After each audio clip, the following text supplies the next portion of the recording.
Kumbaga, Manila to Zamboanga, kasi wala pang direct ng Hulosulu eh.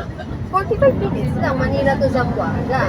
Oo, tapos silip naman namin yung bahay doon kasi tulog. Tapos, from Zamboanga to Sulu, yun, 8 to 10 hours ka sa barko. Depende pa kung malaki yung barko or maliit.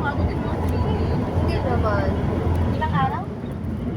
Sa gabi lang, pag nasumakay ka ng barko ng 8 ng gabi, alis ng 9 yon.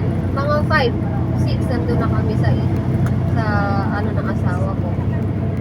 Sa Hulosulu. Pag sa Buanga, malapit lang. Pero pag mga ibabarko mo siguro yun, baka 2 to 3 days sa Buanga. Airplane, pareho. Manila, Zamboanga, airplane. Mula Manila. Yung Manila to Zamboanga, yun yung airplane. Yun yung 45 to 1 hour lang. Tapos Zamboanga to Hulosulu, 8 to 10.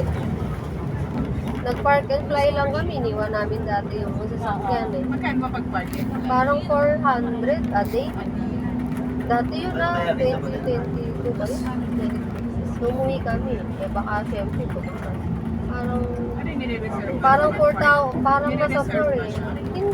Parang ano naman, merong available nung time na yun.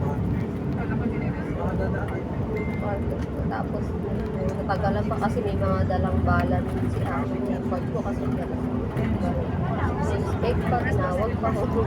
Parang may mga confirmation pa gano'n. Pero okay naman. Ang matagal sa barko, sumuka ako nun. Talagang si Aljam, hindi ko kaya siyang alagaan. Talagang nakahiga ako. Yung hindi pa ako makaalis, yung parang lulang-lula ka na kasi magaling na meron. Ang na-try ko pa lang naman, yung from Cebu ko ng Fed, yung 1 hour lang agad. Saglit lang. Kasi talaga matutulog ka hanggang first, second, third, fourth layer yata.